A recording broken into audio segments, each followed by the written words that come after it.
With each CTU, you're going to get a multimeter to test it. We send you these probes.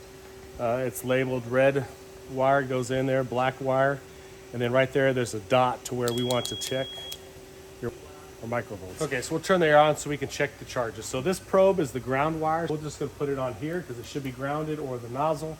And then this one you put about 1 inch from the tip. So let us show you how you do it. So I'm grounding it. And then that's going to tell you your charge. A good charge is anywhere over -10. Okay, so if you got everything hooked up, and as you go to set it up, if you don't have a great charge, say it's below -10 and you're trying to make that a little bit of a better charge, first thing I would do is make sure you go back and check, do you have at least 4 CFM coming out of the nozzle of air?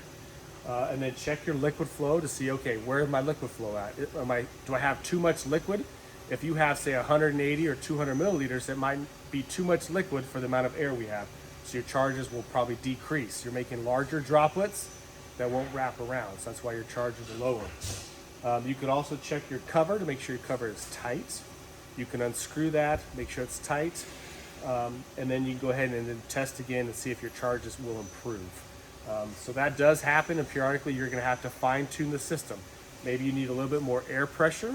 You could turn up your air pressure a little bit, just in case you're not getting enough CFM or air pressure. So check and make sure you're between 30 to 40 PSI in your air pressure. So as you're checking and looking for your charges, also you can take the cover off. Make sure that there's no trash inside the cover. Make sure that hole, as you point it up, you'll see it's a good round hole. Make sure there's not anything in there that's blocking it. And then also you can check the probe here where the electrostatics is coming out. Just make sure that that probe will push in, and make sure, because that probe is touching that ring, and that we got to make sure we have good contact. So sometimes as you screw that cover on and off, it might not be snug. You don't need to over tighten the cover. Just get a nice good hand snug. But those are some things to look at as you're trying to decide or get better charges if it comes out of the box.